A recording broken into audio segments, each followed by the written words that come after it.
안녕하세요. 지금 저는 이원자라고 하고요. 랩 2050 대표를 맡고 있고 오늘 사회를 맡았습니다. 오늘 기본소득 도입 방안 세미나 시리즈 두 번째고요. 랩 2050에서 열고 있는 것이고 이 세미나는 이메일 구독하고 계신 분들은 메일로 일단 보고서를 받아보시고 그 다음에 그러니까 목요일에 메일 받아보시고 그 다음 주 화요일에 이렇게 직접 저자를 만나서 직접 말씀으로 발표를 듣고 질의응답 하시는 그런 방식으로 진행이 됩니다. 그 전체적으로는 기본소득제라는 제도가 훌쩍 우리 눈앞에 다가왔는데 이걸 구체적으로 그 어떻게 실현을 할 것인가에 대해서 아이디어를 나누는 그런 시간이 되겠습니다. 오늘 이제 발제를 2, 30분 정도 듣고요. 그리고 자유롭게 질의응답하는 방식으로 진행을 하겠습니다. 그래서 지금 비디오를 참여하시는 분들도 계시고 오디오를 참여하는 분들도 계신데요. 일단 발제 중에는 뭐 어떻게 하셔도 좋고 중간에라도 생각나시면 질문이나 의견을 채팅창에 우선 담아주십시오. 발표 도중이라도 하실 수 있으니까 그렇게 해주시면 나중에 발표 끝나자마자 제가 소화를 해드리도록 하겠습니다. 그리고 발표 끝나고 나서는 자유롭게 음성으로 토론하는 그런 시간을 갖도록 하고요. 2, 30분 발표하시고 이제 최대 1시간까지 토론하는 시간 가져서 8시 30분 이전에는 끝내도록 하겠습니다. 네, 그러면은 우리 열렬한 박수로 유영성 경기연구원 기본소득연구단장님을 모시도록 하겠습니다. 큰 박수로 맞아주세요. 화면에 감, 보이게 이렇게 박수 쳐주세요. 예, 감사합니다. 감사합니다. 감사합니다. 예.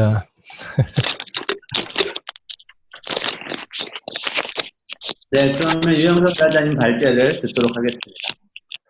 예, 아유, 한 2, 30분 하려니까 이게 좀 적응이 안 돼가지고, 제가 조금 어눌하게 나가더라도 좀 이해를 해주시면 감사하겠습니다.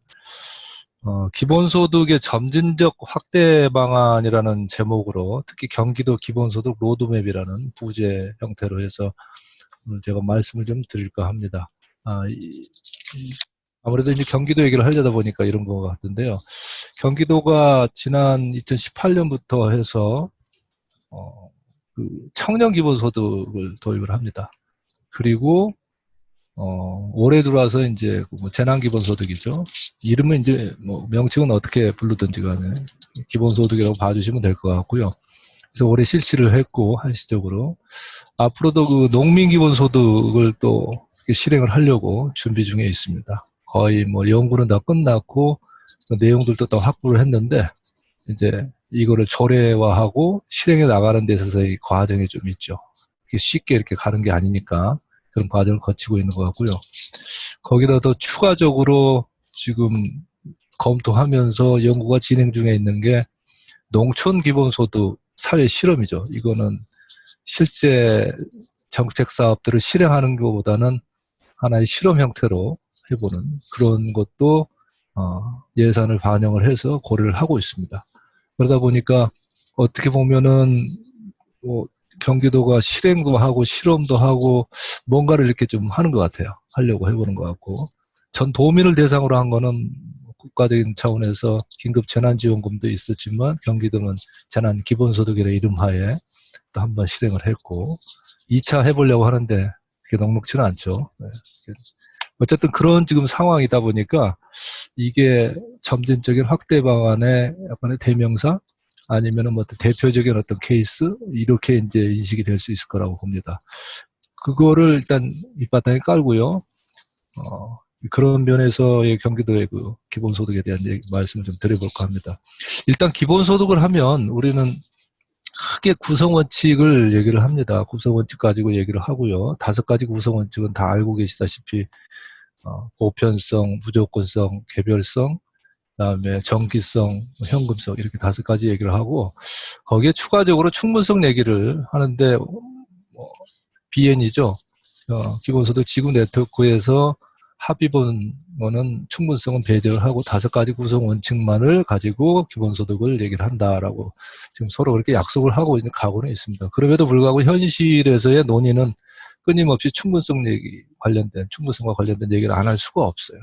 그게 다 우리의 현실에 있어서의 삶의 문제, 먹고 사는 문제, 복지의 문제 이게 다 연관이 되기 때문에 그걸 운이적으로 우리는 합의를 이렇게 했으니까 이거는 논의 안 할 거야 라고 말한다고 해서 그건 자기들 생각인 거고, 그렇지 않은 쪽 기본소득 그 세계 밖에 있는 분들은 그렇게 이제 충분하냐 안 하냐 이런 얘기를 같이 곁들여서 얘기를 합니다. 어찌됐든 뭐 다 좋은데요. 일단 5가지 구성 원칙에 대해서는 또 뭐 이해를 해주시면 될 것 같고, 그렇다고 이게 무슨 금과 옥조냐, 무슨 성경 같이 우리가 떠받들어야 될 완전히 절대적인 무슨 어떤 진리나 뭐 이런 거냐, 그런 건 아니죠. 우리들이 서로 합의를 한 거죠. 합의를 했을 때는 근데 남들의 이유가 있죠. 그냥 무조건 뭐 하는 게 아니고 이렇게 해야만 한다는 어떤 내적 필연성도 있는 거고요. 또 이걸 통해서 우리가 얻고자 하는 바들이 분명히 있기 때문에 그런 원칙들을 고수를 하려고 하는 겁니다. 가능한. 예, 그런데 거기에 더해서 보통 이제 빰빠레이스 같은 기본소득을 선구적으로 연구를 해 나가면서 이끌어가고 있는 그런 학자들이나 이런 분들은 그 실질적 자유, 경제적 자유죠. 보통 우리가 되게 자유를 얘기하잖아요. 자유. 그래서 자기 자신의 능력껏 자기가 할 수 있는 한 자기의 삶의 부분은 자기가 스스로 해결해 나가는 그런 또 자유를 얘기를 하는데, 그걸 이제 상당히 높은 가치로서 이념으로서 이렇게 제시를 합니다. 근데 현실에 있어서는 그렇게 자유민주주의 하듯이 그런 자유를 이렇게 실현시켜 나가려다 보면 그냥 거저되냐? 그게 아니죠. 뭔가 돈도 좀 있고 먹고 살 수 있는 게 뒷받침이 돼야지 그 다음에 자유가 되지. 먹고 살 수 있는 문제가 해결이 안 되는데 어떻게 자기가 자유롭게 이렇게 삶을 끌어나갈 수가 있겠어요? 남한테 예속될 수밖에 없죠.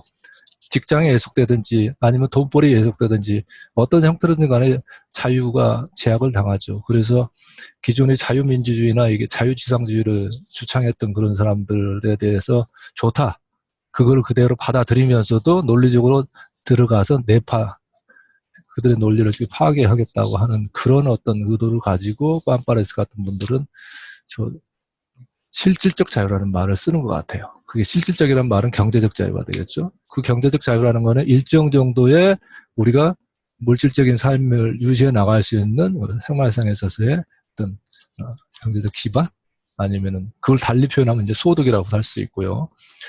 그런 게 보장이 돼야지만이 되지 않느냐 해서 나온 게 기본소득입니다. 그래서 기본소득 정도는 있어야, 여기서 기본이 어느 수준인지는 뭐 그 다음 단계에서 얘기할 거 볼 수 있겠지만, 어쨌든 이게 돼야지 사람이 그래도 경제적으로 실질적으로 자기가 뭔가 하고 싶은 것도 하고 남의 예속도 안 받고 이렇게 갈 수 있다는 차원에서 그 실질적 자유를 이렇게 주창을 하고 그런 얘기를 하고 있고, 또 한편으로는 기본소득 얘기를 하려다 보면은 꼭 그 공동의 재산, 공유부라고도 하죠. 그 공동의 재산, 사회 공동의 재산이니까 우리 사회 구성은 전부가 그 재산에 대해서 일정 정도 권리가 있다라는 공동부 원리를 항상 끄집어서 가져오고 있는 것 같아요. 그러다 보니까 당연히 그 권리가 있으니까 권리에 대한 배당도 좋고 거기서 나오는 수익을 우리가 받는 것도 당연한 자기 권리니까 그런 이제 얘기를 하는 거죠. 그렇게 해서 기본소득의 논의는 크게 봤을 때 5가지 구성원칙 가지고 논의하는 것이 있고, 실질적 자유를 놓고 논의하는 부분이 있고, 그 다음에 이런 공동부와 관련된 부분을 같이 접목시켜서 얘기를 하고 있고, 그러면서도 현실적으로는 이게 이제 우리 복지 문제하고 연관이 되다 보니까 많은 사람들이 특히 복지를 전공하거나 복지에 관심이 있거나 복지를 이렇게 다루시는 분들은 복지 영역 안에다가 이제 기본소득을 놓고 항상 논의를 합니다. 그러다 보니까 최대 생계비 얘기도 하고 이런 그 연장선에서 논의를 하고 있고, 또 한편으로는 이게 기존의 복지에만 국한되게 되면은 그냥 그 자녀의 어떤 그런 뭔가 이렇게 자기가 이렇게 자기 노력에 의해서 풀어갈 수 있는 것들은 풀어가되 그게 안 되는 부분에 대해서 이렇게 충족시키는 이런 영역이 되다 보니까 뭐 그러고 나면은 그 부분만 필요하면은 뭐 주고 나면은 끝. 그죠? 이게 다시 이 사회 시스템 전체에서, 경제 시스템 전체에서 어떤 식으로 이렇게 돌아서 어떤 영향을 주는지까지는 별 관심 안 둬요. 어려운 사람도 그냥 도와주고 그 사람들이 그 어려움을 벗어나게만 해주면은 된다라는 차원에서 기본소득 논의가 되게 머물고 마는데, 그것도 한 발 더 나아가서 이제 이걸 이렇게 주되 이게 현실에 있어서 소비가 되고 그러다 보면은 지역에 있어서든 아니면 국가 전체를 놓고 보든 경제에 뭔가 영향을 준다 이거죠. 그러면 경제까지도 영향을 주고 이게 다시 순환을 해가지고 복지로 돌아올 수 있고 뭐 이런 복잡한 메커니즘까지 얘기를 했을 때 이거는 복지 정책만의 영역은 아니라 경제 정책의 영역이라는 것도 크게 부각될 수 있겠구나 라고 하다 보니까 논의의 전선이 이게 굉장히 넓어지고 복잡해지는 상황이 됩니다. 그리고 현실의 문제 또한 마찬가지로 이런 것들이 갖춰 있죠. 그래서 이거를 이해한다는 것 자체도 단면적으로만 이해하기가 쉽고 어떤 데 초점을 맞추게 되면 그게 틀렸다는 건 아닌데 편협해질 수가 있고요. 네, 그래서 상당히 어려운 상황으로 몰고 갈 수가 있고요. 논의들. 근데 어쨌든 기본소득은 이런 복잡한 것들이 복합적으로 다 이렇게 섞여 있습니다. 정책적 측면도 복지정책, 경제정책도 다 포함하고 있으면서도 동시에 우리가 갖고 있는 이 재산, 권리라는 거는 자기의 소유권이 될 수도 있고, 재산권이 될 수도 있고, 이런 면도 있고, 또 하나는 그 5가지 구성원칙에서 말씀하고, 또 빰빠레스가 얘기했듯이 그런 자유나 뭐 평등, 정의, 이런 부분들까지도 다 포괄하는 그런 어떤 주제다라고 봐주시면서 이 자체가 하나의 지금 현대 우리 삶 속에서 새롭게 지금 부각이 됐죠. 그 전부터 있어 왔지만 그러면서 하나의 우리 사회 전체를 변혁시킨다고 할 거냐, 아니면 혁신시킨다고 할 거냐, 새로운 세계를 이렇게 바꿔 나가고자 하는 하나의 그런 그 기제도 된다라는 면에서 굉장히 의의도 있고, 그래서 다양한 측면에서 바라볼 필요가 있다라고 말씀을 해야 됩니다. 근데 이런 게 우리가 이제 생각하는 그런 이상적인 것들을 그대로 가져다가 어떤 측면으로 보든지 간에 이 현실에서 실현시키려고 하면 그게 간단한 문제가 아니죠. 현실에는 수없이 많은 이해관계가 있고 서로 생각도 다르고 입장도 다르고 자기가 조금이라도 손해본다고 생각하면 거부하게 돼 있고 이게 복잡한 그런 다이나믹스 속에서 이루어지기 때문에 그냥 내가 봤을 때 이게 참 순수하고 숭고하고 정당하고 옳다라고 한다 하더라도 현실에서 먹히는 거는 전혀 그렇지가 않고요. 더더군다나 이걸 정책적으로 정책화시켜서 현실에서 구현해야 된다는 거는 그렇게 간단한 일이 아니라는 거. 그러다 보니까 이게 뭔가 이제 실질적으로 가려면 뭔가 취사 선택을 해야만 되는 상황이 생기죠. 있는 그대로의 모습을 그렇게 취할 수가 없다 보니까 뭔가 조금 이렇게 변형이 되고 뭔가 이 부분은 뭐 포기하더라도 이 부분은 좀 취하고 한다든가 아니면 뭐 이렇게 완급 조절을 한다든가 뭔가 이러한 모습들을 취해가지 않을 수가 없어요. 안 그러면 실행이 안 됩니다. 예. 역사 속에서 수없이 많은 그 좋은 이념들, 좋은 사상들, 생각들 그 실행하면서 많은 부작용도 있었고 문제도 일으키고 또 가다가 다 좌초하기도 하고 실패하기도 하고 이런 일들이 수없이 많이 역사 속에서 벌어지잖아요. 기본소득이라고 해서 그러지 않으라는 법이 없죠. 그렇기 때문에 지금 단계에서 그런 측면들도 다 감안을 하면서 기본소득에 대해서 바라봐보고 우리가 소중히 생각하는 부분들을 살려나갈 수 있는 길들이 뭔가를 찾아가는 것이 중요하겠다라고 생각합니다. 어쨌든 우리는 그 완전 기본소득이라는 걸 좀 설정해 볼 수가 있는데요. 그냥 뭐 실질적 가치 아니 자유 뭐 이런 부분까지 이렇게 너무 추상화하지 않더라도 그냥 기본소득이 주창하고 있는 5가지 구성 원칙만 가지고 한번 그 얘기를 해보자고. 5가지 구성 원칙에 여기 뭐 충분성까지 딱 넣어서 그냥 우리가 생각하는 이념적인 이상적인 완전한 어떤 기본소득을 설정을 해본다고 했을 때 그거조차도 제대로 일어나기는 쉽지 않다. 이렇게 한번 그런 말씀을 좀 드려보고 싶은데요. 일단은 이걸 다 하려고 하면은 전 국민이 돼야 되겠죠. 보편적이면 전 국민한테 다 줘야 되고 무조건 줘야 되고 그죠? 다 개인별로 줘야 되고 또 거기다가 뭐 한 달이 되든 뭐 1년이 되든 주기적으로 이렇게 줘야 되고 뭐 현금으로 줄 수도 있고요. 그런데 전 국민을 다 커버하려다 보면은 금액이 어느 정도 돼야 하는 문제하고 연관이 안 될 수가 없어요. 그냥 1인당 뭐 한 100원씩 준다고 그러면은 뭐가 문제가 되겠어요? 당장이라도 할 수 있죠. 그렇지 않겠어요? 근데 그거를 100원 주면서 기본소득이라고 그러면 이건 또 좀 이게 복지적 관점에서 놓고 봤을 때 이게 무슨 말이 되는 소리야. 이게 무슨 복지. 그렇게 되면 이제 얘기가 안 되는 거고. 근데 복지가 아닌 이게 하나의 우리의 권리였다. 근데 너가 받을 수 있는 권리라는 것이 1인당 한 뭐 1,000원? 100원? 아니면 10,000원? 그 정도야. 그러면은 그거 받는 거는 금액이 작든 뭐 크든 상관이 없죠. 내 권리에 해당되는 부분 내가 당연히 받는 거니까 더 이상 말할 필요가 없죠. 거기에는 복지가 개입할 여지가 전혀 없게 되는 상황입니다. 그래서 이런 식의 충돌 부분도 생기긴 한데 어쨌든 이 모든 것들이 결국은 충분하냐 안 하냐의 얘기하고 연결이 안 될 수가 없어요. 우리가 기본소득 지분 네트워크에서 합의본 5가지 구성 원칙만 가지고 얘기한다 하더라도 충분성 얘기를 안 할 수가 없게 되는 상황이 되죠. 그렇다면은 도대체 얼마만큼 줘야지만이 충분할 것인지 얘기를 하면 이게 이제 복지 얘기가 되는 거예요. 그러다 보니까 그냥 막연하게 우리의 실질적 자유를 증진시켜주기 위해서 이렇게 되면 뜬구름잡는 얘기가 되고, 자, 그럼 실질적인 얘기를 한번 해볼까 했더니, 그래도 최저생계, 사람이 살아가는데 최저생계비 정도는 되지 않겠어? 그죠? 최저생계비가 얼마인데, 그러면 1인당 그래도 한 달에 한번 100만 원, 150만 원, 뭐, 이 정도는 돼야지 사람이 살 수 있지. 뭐 이런 식으로 이제 기준점을 설정하고 얘기를 하게 된단 말이죠. 자, 그런데 어떤 사람마다 또 그 생계비들이라는 것이 다 다를 수 있죠. 그러니까 최저 생계비를 설정하는데 기본소득이 한번 보세요. 복지적 관점에서 최저 생계비 얘기가 나오면 맞아요. 그런데 우리가 그 이렇게 가난한 사람, 경제적으로 어려운 사람만을 주는 게 기본소득이 아니잖아요. 부자한테 준다고도 막 비난하고 그러는데 부자한테 주는 걸까지 생각한다면 왜 최저생계비를 설정을 해야 되냐고요. 이렇게 되면 이제 이거는 그야말로 권리 얘기가 아니라 그냥 복지 얘기로 하게 되고, 그래서 참 이 둘 간의 조화하기가 이론적으로도 하나로 이렇게 탁 정립시키기가 쉽지는 않은데 어찌됐든 뭐 그렇다고 보고요. 그래서 최저생계비 수준의 얘기를 하게 되면은 좋습니다. 그 정도 하면 그냥 쉽게 생각하죠. 1인당 월 한 100만 원씩 주고 1년에 한 1,200만 원씩 준다고 생각하면, 그러면은 전 국민한테 이거 주려면 돈이 얼마가 되겠어요? 천문학적인 숫자도 수백조 이렇게 들어가는데 그 수백조가 어디서 나오냐 이거죠. 근데 이것을 생각해 보셔야 될 게 뭐냐면, 지금까지 복지 얘기도 다 마찬가지고 우리가 국가가 과세를 합니다. 세금을 매기고 거기서 나오는 저달한 재원을 가지고 이게 이제 재정권이 되겠죠. 자기가 어떤 권한을, 그 돈을 움직일 수 있는 권한을 가지고 마음대로 재량껏 쓰고 있어요. 왜 그래야 되지?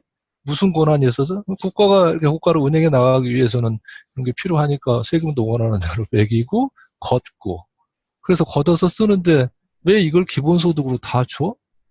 근거는 없어요. 근데 그러면 기본소득으로 줘야 되는 어떤 근거를 찾아 나가야 되는 상황이 되는데, 복지로만 얘기를 하다 보니까 와 200조, 300조 이런 돈들을 걷어가지고 어떻게 다 걷는 것도 문제겠지만 어떻게 이걸 줄 수가 있어?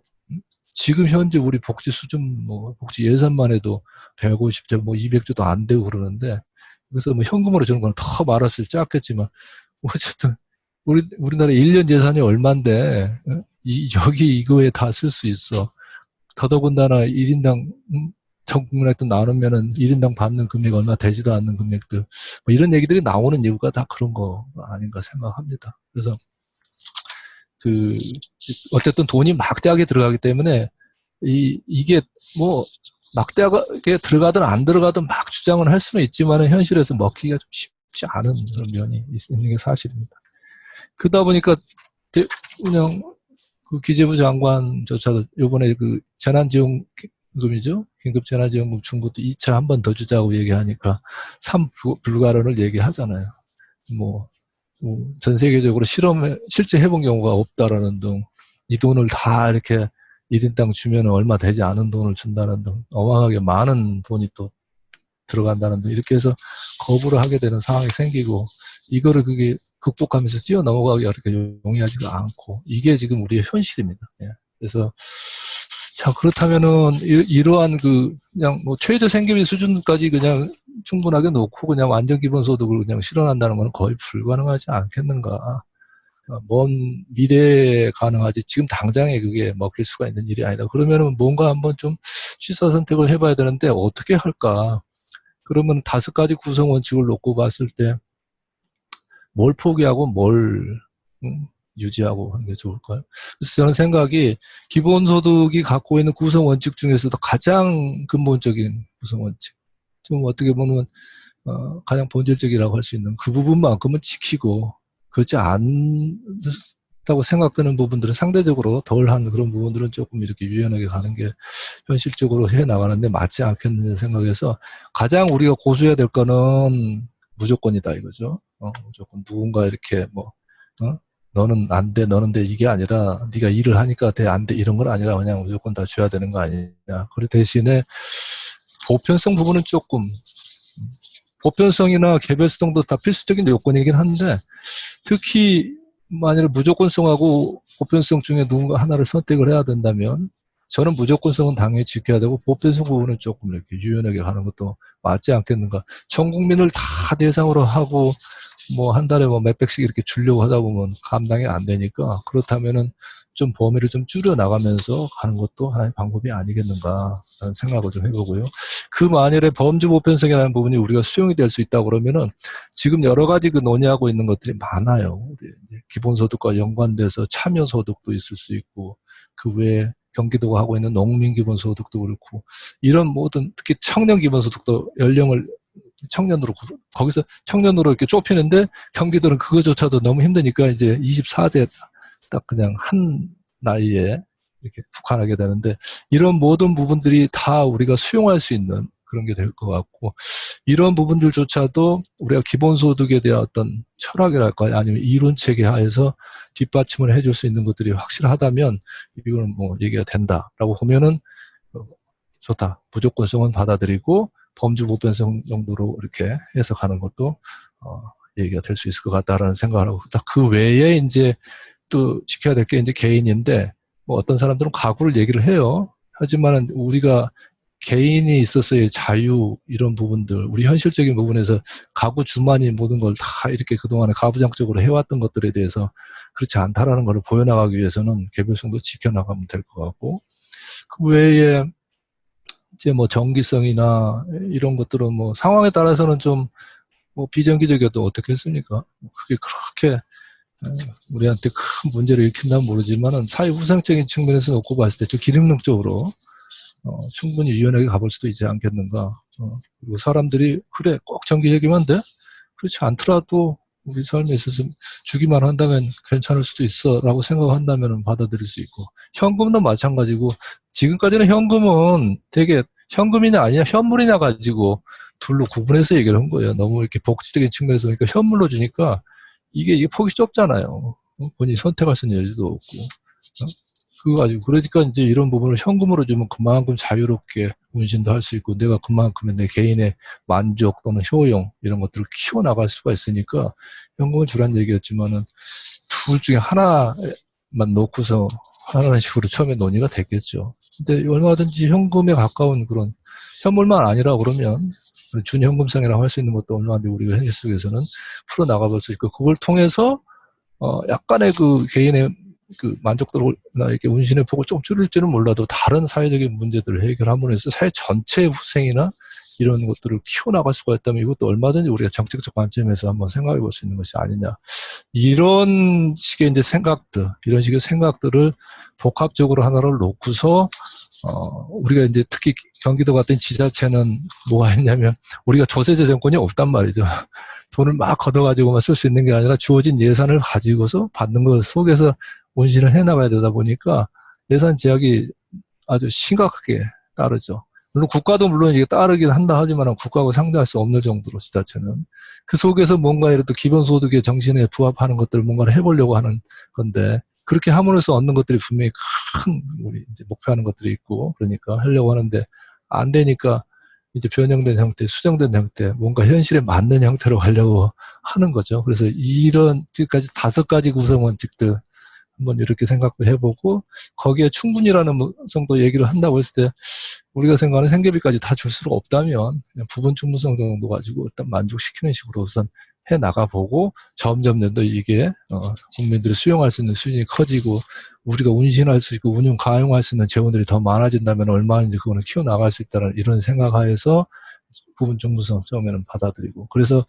일단은 무조건적으로 주고 범주를 좁든 어쨌든 이렇게 만들어서 해상해보고 대신에 개인적으로 주고 현금 대신에 준현금도 주고 상황이 어쩔 수 없어가지고 그냥 뭐 한 나이에 해당되는 청년 같은 경우는 줄 수밖에 없지만 상황이 더 나아진다면은 뭐 연령층도 활성화할 수 있는 거니까. 그리고 1년만 주는 게 아니라 더 나아가서 2년, 3년 가볼 수도 있고 1년 내에서도 이렇게 분기별로 나눠서 할 수도 있고 또 상황에 맞춰서는 이게 무슨 금과 억조처럼 딱 고정되어 있는 건 아니에요. 무슨 교리처럼. 그러니까 재난기본소득을 줘야 되는 그런 요즘 코로나19 같은 상황이 벌어지니까 청년기본소득도 원래는 분기별로 주려고 했던 거를 상반기 한 2번, 3번 그걸 한번 모아가지고 한 번에 주는 방식으로 한다든가 이런 이제 현실적인 운영을 해나가는 게 경기도의 모습이고 그렇지 않느냐라고 생각합니다. 그래서 그런 모습을 지금 취하고 있는데요. 자, 여기서 이제 한 가지 조금 말씀드리고 싶은 거는, 지금까지 충분성 얘기는 주로 복지적 관점에서 얘기를 했던 거고요. 그거보다도 그러다 보니까 자꾸 복지적인 관점에서 얘기를 하려다 보니까, 어떤 거를 놓치게 되냐면은, 원래 우리가 받기로 되어 있는 권리, 공유부에 대한 권리로서의 기본소득을 얘기를 하면 이거는 충분하냐 안 하냐 이렇게 논의할 수 있는 건 아니라고 보거든요. 예. 과연 내가 받을 수 있는 권리를 적당하게 적정하게 정말 받고 있느냐 가지고 얘기하니까 그러면은 그 공유부에서 나오는 수익이 어떤 정도 수준이 적정한 것인가에 대해서 얘기를 해야 돼요. 근데 지금은 다 복지 중심의 얘기를 하다 보니까 다 그런 논의만 했지 과연 얼마만큼이 적정한 것인지에 대한 얘기는 별로 안 돼 있었던 거예요. 이거는 이제 경제적인 측면에서 접근도 해야 되고, 물론 그렇게 해서 어떤 값을 이렇게 다 우리가 추정해 낸다 하더라도 사회적으로 또 정치적으로 이렇게 컨센서스를 이루어가지고 뭔가 결정을 해야 되는 부분이 남긴 하지만 일단 1차적인 접근법은 적정하다는 것이 뭔지에 대해서 먼저 해보고, 만약에 우리가 그렇게 공유부에서 나오는 그 수익이라는 것이 계산이 되고 그걸 그대로 받는 적정한 수준에서 그렇게 받는 것이 우리 권리로서 받는 것이 합당하다고 그러는데 그게 만일에 1인당 월 한 뭐 몇백만 원씩 된다 이러면 그 다음부터는 복지 얘기하고 말 게 하나도 없는 거예요. 그죠? 기본소득은 오로지 우리의 권리, 공유부에 대한 권리로서 얘기만 하나만 해도 그냥 다 게임 끝나는 거죠. 근데 그게 안 된다 그러면은 복지 얘기도 물론 해야 되겠죠. 그래서 지금은 그런 게 좀 필요한데 저는 이런 생각을 해봐요. 허버트 사이먼 같은 경우는 우리가 얻어내고 있는 모든 수익, 지식을 운용을 하든 이런 것들이 수익의 한 90% 정도는 다 자기 자신이 해낸 게 아니라 능력으로 해낸 게 아니라 남으로부터 다 받은 거라 이거죠. 심지어는 지식의 유증, 물려받은 거가 됐든 남의 도움을 받았든 뭐가 됐든지 간에 자기가 하고자 하는 수익 전체, 그러니까 우리가 내가 능력 가지고 대단하게 뭐 했다 하지만은 그 중에 한 일할 정도만 네 것이지 나머지는 원래 네 게 아니어서 다 받은 거야. 근데 저는 생각하기에 그 일할조차도 아니지 않느냐는 생각이 들어요. 지금 한번 보세요. 우리가 쓰이고 있는 숨쉬고 기후 얘기도 하셨지만 환경 얘기해 볼까요? 공기 딱 한 1분 내서 몇 분만 숨 멈춰보세요. 바로 죽습니다. 이거 그냥 우리가 만들었으니까 우리가 노력해가지고 능력으로 자기가 이렇게 호흡할 수 있어서 그렇게 했나요? 다 받은 거예요. 그냥 자연으로. 하나님이 이걸 창조하셔서 주셔서 받든. 근데 몰라요. 먹고 마시고 누리고 있는 모든 것들이 다 우리 능력으로 해낸 게 아니에요. 거의. 인공적인 부분들이 좀 있긴 하겠죠. 문명이라는 것이 그런 거니까.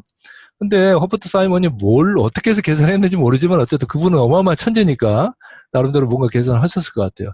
그래서 이제 11조도 아니고 10의 9할을 그냥 다 내놔라 하면 얘기가 안 되니까 한 70% 정도 내면 어떻겠냐 얘기를 하는데 만일에 지금까지 우리 인류가 이루어냈던 모든 문명이고 그것이 어떤 가치에 해당되는 모든 것들을 그중에 90%가 우리 모두의 것이라고 생각하고 한 1할 정도가 개개인들이 원래 자기의 어떤 능력에 의해서 노력에 의해서 연유된 거라면 지금 우리가 갖고 있는 모든 사회적 전 자산의 9할 정도 거기서 나오는 수익의 9할 정도가 우리의 모든 몫이고 이걸 다 그냥 n분의 1로 만일에 나눠서 기본소득이 됐든 기본 배당을 준다 하면은 우리 여기 지금 세상 사는 사람들 거의 대부분이 다 지금 말하는 중산층 이상? 아니요. 그 이상의 삶을 다 누릴 수 있지 않을까 생각도 해봅니다. 그러고도 남죠. 왜 그러냐면 지금 우리 삶 속에서 오는 양극화되어 있는 거, 특히 뭐 소득의 양극화는 말할 것도 없고 자산, 특히 우리나라 같은 경우는 부동산부터 해가지고 금융들, 이 양극화가 어마어마하지 않습니까? 전에 이원재 우리 대표님께서도 뭐 말씀하셨듯이 미국만 그런 게 아니라 우리나라도 상위 1%하고 99%가 이 이 차이들. 상위 10%가 우리나라 가지고 있는 재산의 절반 정도 이상을 가진다고 하는데, 만일에 정말 허버트 사이몬의 말 그대로를 해서 받아들여서 우리가 정말 우리의 공동에 해당되는 재산의 부를 그렇게 해서 서로 나눠서 가질 수 있다면 이 세상 뭐 게임 끝난다고 합니다. 예, 그것이 기본소득이라고 그러면 아마 1인당 제가 1인당 한 그래요? 500? 월? 1000? 거의 대부분의 사람이 그 이상 가져갈 수 있을 거라고 봐요. 그러면 뭐 복지가 무슨 필요가, 그죠? 예, 그런 생각도 있는데 이건 이제 우리가 이제 생각이 그런 거고 현실에서 이렇게 실행시킨다는 건 거의 불가능한 상황인데 어쨌든 공동부 공유재산의 이론에 근거해서 모든 이런 기본소득 얘기를 논의를 풀어나간다 하더라도 다 복지 문제는 다 안에 흡수되면서 갈 수 있고 풀어나갈 수 있다. 이제 그것이 현실화시키기 어려우니까 좀 부분인데요. 어쨌든 그런 면에서 그런 그 적정성 얘기들도 같이 겸해가면서 해 나가야 되지 않겠냐라는 생각을 좀 해봤고요. 예. 그러면서 이제 복지하고 경제 이 두 가지 관점을 이렇게 정책적으로 이렇게 혼합시켜서 풀어나가는 것이 기본소득을 해 나가는데 상당히 유익하지 않겠냐라는 생각을 좀 해봤습니다. 예. 그런 말씀이 있고, 그러고 어쨌든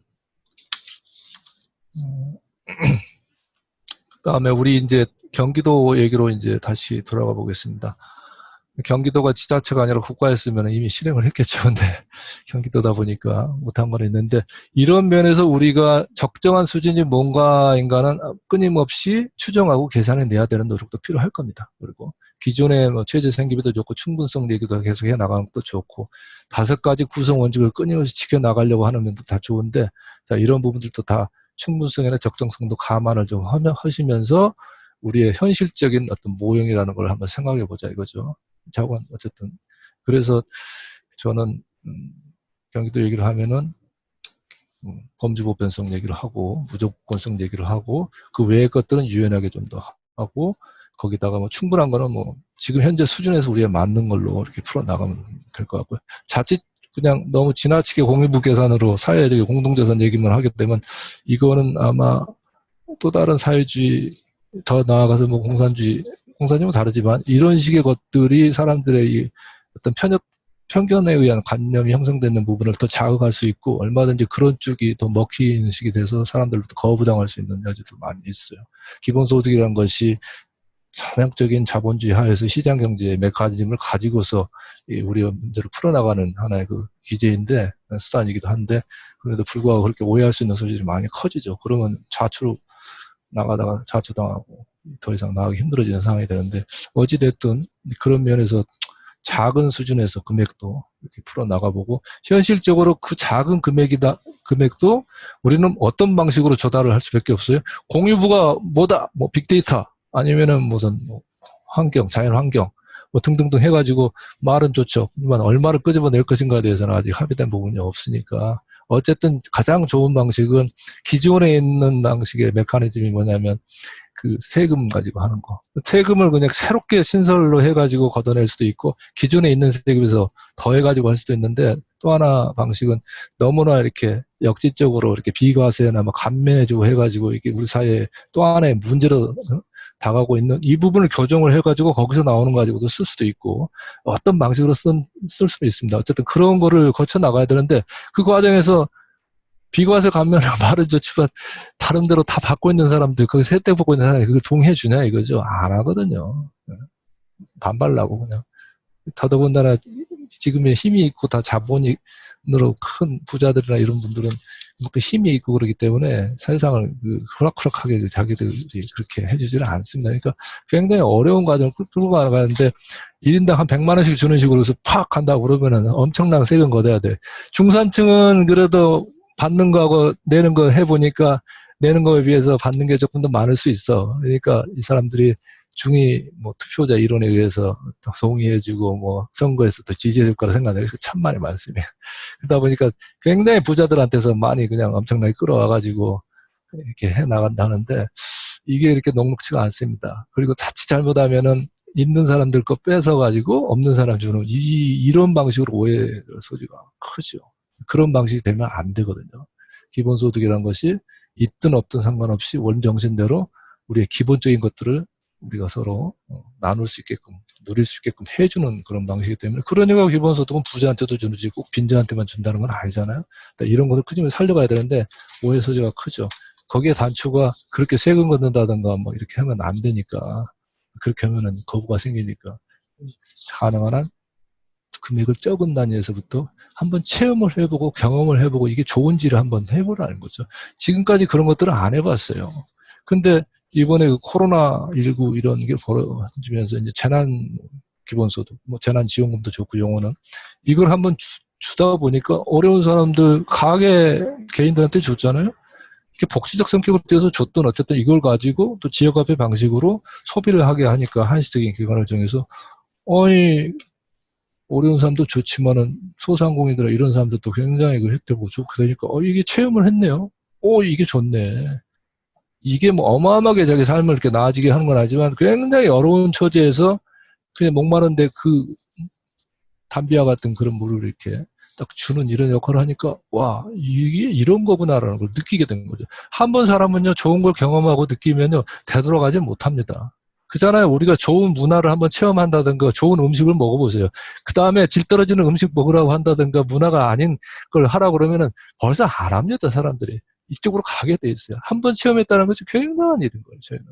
이걸 하나의 모멘텀으로 삼아서 이제 갈 수 있는데 너무 급하게 팍 가면 곤란하니까 작은 단위부터 가면 좋겠다고 해서 경기도는 이런 어떤 생각들을 이렇게 종합적으로 고려를 하면서 뭔가 이제 한번 좀 해보자 해서 제시를 합니다. 그래서 우리가 너무 이렇게 경직되지는 않게 지금까지는 또 성남시에서 청년배당 형태로 이렇게 한번 했는데 이걸가 이제 실험했다고 생각하고 경기도는 그냥 실행해버리자 해가지고 이제 가는 면도 있는데 그렇다고 해서 우리가 꼭 반드시 모든 걸 다 그냥 실행만 하고 갈 거냐. 어차피 제한된 범주 내에서 이렇게 하는 것들인데 경우에 따라서는 우리가 한번 또 좀 실험 같은 것도 해볼 수도 있지 않겠냐 해서 이제 농촌기본소득 사회실험도 고려를 하고 있고 이렇게 조금 더 그 안에서 유연함을 가지고 해보려고 하고 있는 거고요. 그래서 뭐 그런 그 범주형 형태로 이렇게 실행을 하든 실험하고 하는 것들은 그렇게 갈 거고 그럼에도 불구하고 만약에 국가 전체 차원에서 그러면 기본소득을 한번 이렇게 해나가보자 하는 우리들 아이들은 내야 되지 않겠습니까? 그게 이제 로드맵이 될 수도 있고 그래서 저희는 이게 뭐 확정돼가지고 뭐 그런 건 아니지만 하나의 그냥 어떤 안으로서 예로서 이렇게 좀 제시해드리고 싶었던 게 뭐냐면 일단 전 국민은 일단 뭐 한 5천만 내는데 그렇게 한번 해보되 금액은 좀 작게 가보자. 1인당 월 한 15만 원 정도? 월이 아니라 1년에 한 번이라도 좋으니까 한 번만이라도 그냥 그죠? 그러면 이게 주기성이나 정기성은 해당이 안 될지 모르지만 그래도 1년에 한 번. 그걸 뭐 매년 주면은 그건 주기성이 되니까. 그래서 연에 한 번 주더라도 15만 원. 월로 따지면은 만 원? 조금 넘었겠지. 돈이 아니라고 할지 모르지만 이거 가지고 한번 해보자. 그러면 이게 했을 때 사람들이 경험하는 것들이 또 있을 거니까. 네. 그렇게 해서 한번 하니까 소요 재원이 한 7, 8조 원 돼요. 그러면 우리가 가용할 수 있는 예산에서 뭐 새롭게 무슨 뭐 세금을 걷는다든가 뭐 추가로 뭘 한다든가 하지 않고도 걷고 있는 그 재정 가지고도 얼마든지 소화하고도 남으니까 여기서부터 한번 한 단계에서 한 단계씩 가보자 하고 두 번째 단계에서는 그러면은 여기 좀 먹힌다 그러면 그 다음에는 뭐예요? 1년에 두 번, 반기에 한 번씩 이런 정도로 하면 한 15조, 16조 되겠죠. 이것도 돈 뭐 큰 들어가는 돈이 아니고 이렇게 해서 나중에는 이제 분기에 한 번씩 하고 그 다음에는 월별로 매달 15만 원씩 하면 1년에 한 150, 170, 180 이렇게 되겠죠. 이렇게 하고 그 다음에 더 이게 되고 우리가 가용할 수 있는 재원도 더 많아지고 국민적으로 지지하고 동의해주고 이런 부분들이 점점 확대해 나간다면은 좋다. 월 30만 원도 가볼 수 있고 더 많이 한다면 월 50만 원도 가볼 수 있고 이거 상당히 커지는 거죠. 더 나아가지고 우리 경제 사정이 좋아지고 어떤 동의하는 우리 생긴다면 월 100만 원이라고 못할 게 뭐 있겠습니까? 그만큼 받고 또 그만큼 또 사회가 더 나아지는 면들이 생기고 그랬을 때 이런 흐름으로 가는 것이 현실적이지 않느냐. 그래서 이제 그 이행 전략 형태를 이렇게 제시를 하고 있던 거고요. 우리 경기도의 생각은 이렇다. 이런 그런 말씀을 좀 드려봅니다. 예. 이 정도 하면 또 충분한 거야 아니면 더 오버했는지 모르겠네요. 우선 이 정도 한번 제 말씀을 이 정도 드리고 마치겠습니다. 네. 네, 수고하셨습니다. 감사합니다. 네, 말소리 들리세요? 예, 잘 들립니다. 네네, 네. 유영성 박사님 말씀 아주 잘 들었고요. 이제 혹시 질문 있으시거나 의견 있으시면 채팅창에 써주시거나 아니면은 말씀으로 해주시면 되겠습니다. 제가 우선 좀 열기 위해서 좀 들었던 생각이 있는데요. 몇 가지 뭐 있는데, 우선은 공유부 관점을 이제 강력하게 채택하시는 걸 말씀하셨지 않습니까? 그러면 이제 액수는 별로 상관없고 이제 그 권리라는 것이 중요하다라고 말씀하셨는데, 근데 사실 말씀하신 것처럼 허버트 사이먼 같은 사람 뭐 이게 7할인지 9할인지 이런 정도까지 얘기를 하고, 그리고 언뜻 우리가 그냥 감으로 생각해도 진짜 생산하는 것 중에 옛날부터 내려온 지식, 뭐 기술 이런 것까지 생각하면은 최소한 20-30%, 20-20%는 그냥 인류 공동의 것이라고 해도 저는 크게 이상하지 않을 것 같은데, 근데 현실에서는 그거를 그렇게 주장을 하는 건 굉장히 이제 패러다임이 바뀌잖아요. 예, 엄청난, 이 지금 인류 역사에 있어서 지금까지 무슨 뭐, 마르크스 뭐 이런 무슨 사회주의 공산주의 그런 뭐 변혁들 뭐 역사 속에서 수없이 많은 왕조가 바뀌면서 생겨났던 그런 어떤 패러다임들 보다도 더 어마어마하게 큰, 정말 저는 감당할 수 없을 정도로 큰 그런 이런 사상이라고 보고요. 이런 세상을 바꾸겠다는 게 바로 이 기본소득 사상이 아닌가 생각합니다. 사람들이 그냥 돈 몇 푼 얼마 주는 이게 아니에요. 저는 그렇게 엄청나게 바라보는데, 우리 이원재 대표님 말씀해 주셨지만 한번 생각해 보십시오. 사람은 사회적 동물이라고 그러잖아요. 그죠? 그러니까 아까는 제가 이제 뭐 공기 얘기도 하고 했지만 자연으로부터 우리가 우리 생명을 유지하기 위해서 모든 것들을 받는다라고 얘기했죠. 지구에서 그런 것들을 다 받고, 심지어는 지구에서 모든 자원 같은 거 채취 쓰고 그냥 뭐 채취하면서 자원 파괴도 이 생태계 파괴도 하지만 그걸 먹고 뭐예요 인간은? 폐기물, 쓰레기, 안 좋은 거 다 갖다가 또 줍니다. 이중으로 임팩트를 줘요. 네거티브한 부정적 임팩트를 주는, 이 아주 인간 자체가 아주 그냥 이게 못된 놈인데 그런데도 불구하고 또 인간이 없으면 이 지구 생태계 내에서 또 이게 안 되는 거기 때문에 같이 어울려 가져야 되는데, 그런데 그거는 뭐 자연과의 인간의 관계고요. 사회 내에서 한번 보세요. 우리가 혼자 삽니까? 혼자 못 삽니다. 절대. 사회적 관계 속에서 끊임없이 그냥 우리 지식을 그렇게 물려받은 것도 있지만 지금 이 순간에도 우리가 살아가려면 누구한테 뭘 물어보고 도움받고 뭐하고 문제 풀어나갈 때 다 그렇게 해서 가지, 뭐 지가 혼자 뭐 하다못해 어디 대학을 가서 공부를 하는 것도 마찬가지, 선생님 받고 주위 친구도 받고 책 다 이룬 거 뭐 지가 만들었어요? 지 지식입니까? 다 봤잖아요. 그러면은 게 물려받는 그런 것도 어마어마하지만 관계성 속에서 그런 것도 또 얼마나, 이 모든 것들이 다 자기 혼자 되는 게 아니에요. 자기가 거기서 기여할 수 있는 부분이 얼마나 됐을까요? 큰 무슨 아이디어를 가지고 대박을 쳐가지고 일약 무슨 큰 뭐 거부가 되고 뭐, 아니 지 능력으로 아니잖아요. 그렇게 놓고 보면은 쟤는 뭐 10% 얘기하는 것도 좀 너무 약하게 얘기한 게 아닌가. 99% 아니 99.9% 이상이라고도 보여져요. 편으로 가만히 생각하면 지금까지 내가 이렇게 살아왔던 것 자체가 다 돌려줘야 될 빚이에요. 빚. 다 남으로부터. 근데 당연하게 생각들을 하고 있는 이 인간의 근본적인 생각들, 이 문명이 갖고 있는 이런 거를, 이 기본소득이라는 거, 거기에다 공동부라는 것에 의해서 한번 바꿔낼 수 있어서 새로운 문명을 넣는다고 그러면, 이거는 글쎄 종교적인 측면에서 무슨 새로운 천국이 될지 아니면 지상천국이 될지, 뭔가 여기에 좀 더 가까운 그런 사상이 아닐까도 생각을 해봅니다. 하지만은 그거는 뭐 정신적인 세계를 얘기하는 게 아니라 우리의 그 삶에 있어서의 소득, 경제 이런 부분을 복지의 현실적인 문제를 얘기하기 때문에 이제 종교하고는 좀 거리를 멀지만 최소한 사상적으로는 그런 걸 담고 있다고 봅니다. 이게 만약에 우리가 각성을 해서 깨달아가지고 우리 인간들이 새로운 세상을 만들어낼 수만 있다면 이 기본소득을 매개로 해서 이거는 뭐 인류 역사의 한 장을 열 수도 있지 않을까 생각도 해봅니다. 그런 거를 특히 기본소득 운동을 하시고 그걸 앞서서 이렇게 힘들지만 나가시는 분들은 그런 그, 그 프론트에 서 계시다, 뱅가드적인 역할을 한다는, 저는 그런 면에서 엄청나게 대단하신 분들을 존경하고 있는 거죠. 예, 그래서 뭐 20% 30% 말씀하셨지만 저는 99% 차라리 우리가 1대 99 해가지고 이렇게 양극화되어 있는 세상을 반대로 돌려보자 이거죠, 오히려. 그러면은 뭐 되지 않을까요? 그런 생각을 해봅니다. 너무 극단적인가요? 네, 뭐 질문 또 있으신 분들 말씀 주시면 좋겠습니다. 의견 있으셔도 좋고요. 굉장히 논쟁적인 말씀을 해주셔서 네.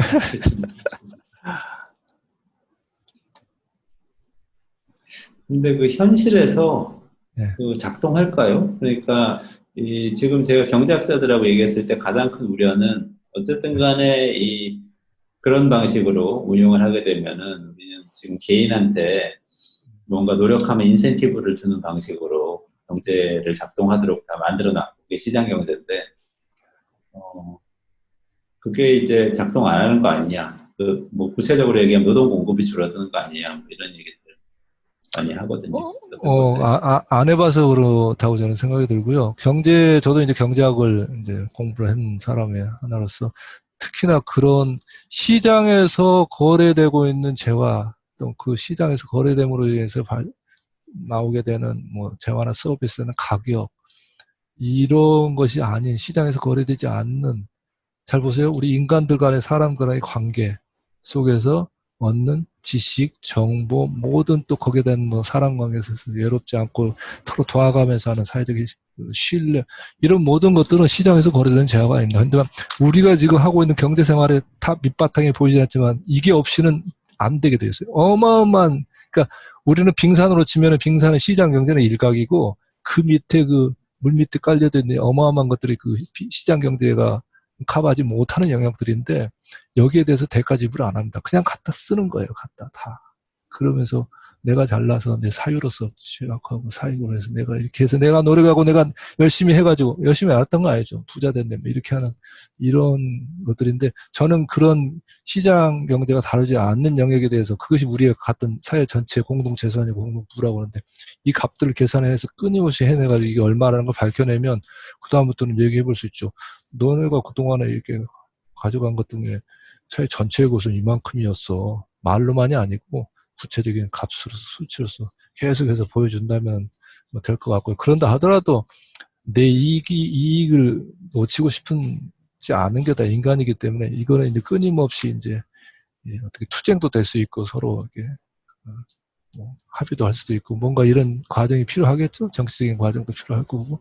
하지만 당장에 뭐 그게 되겠습니까? 하나하나 만들어 갈 수밖에 없어요. 그러다 보니까 작은 단위에서부터 하자 이거죠.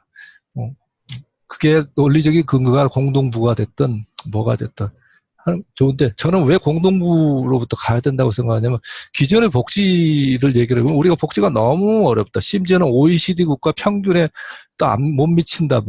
그 미치다 절반 정도밖에 안 된다 해가지고 복지비를 늘리자. GDP 대비 한 10% 정도? 지금도 너무 적으니까 늘려갈 수 있지 않겠어? 재정 늘릴 때. 이런 얘기도 하고 복지를 끊임없이 해요.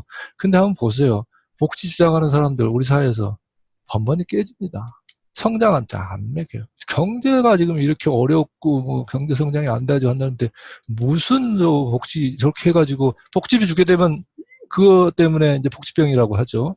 이게 일 않고 그런 부분이 생기잖아요.